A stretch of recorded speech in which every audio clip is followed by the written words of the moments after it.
Hi, my name is Edward Winston. I'm from Baltimore, Maryland. I have a son, Aaron Winston, who was attacked by Baltimore City Police. He was at the power plant in Baltimore. The police department was escorting his friend out the club, and Aaron was the designated driver.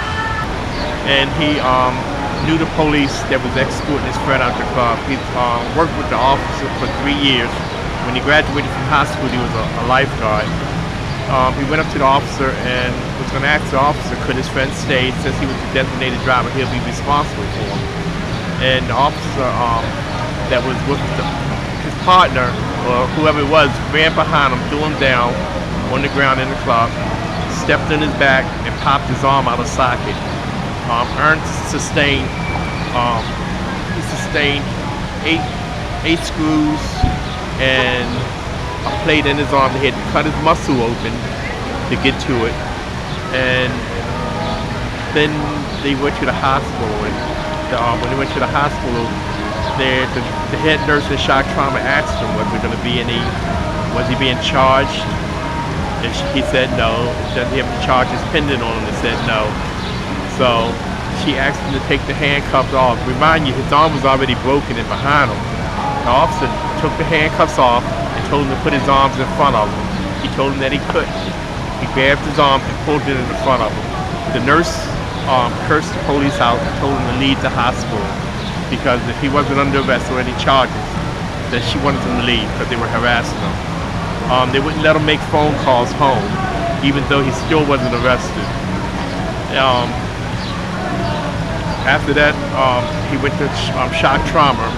Shock trauma told him he had to have surgery. He had surgery.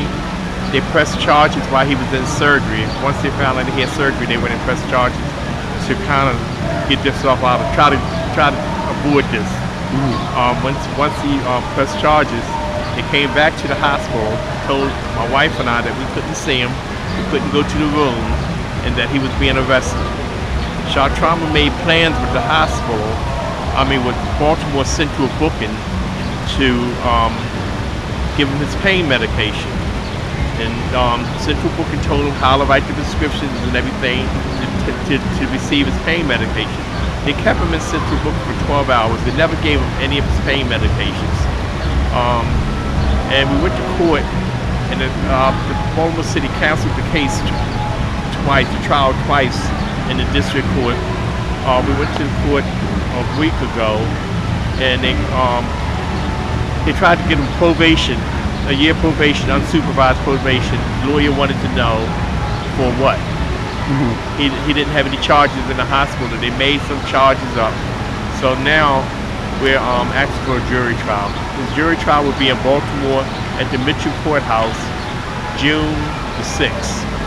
At 9 o'clock in the morning. We're trying to get as many supporters as we can to come out, support this cause, so justice could be done.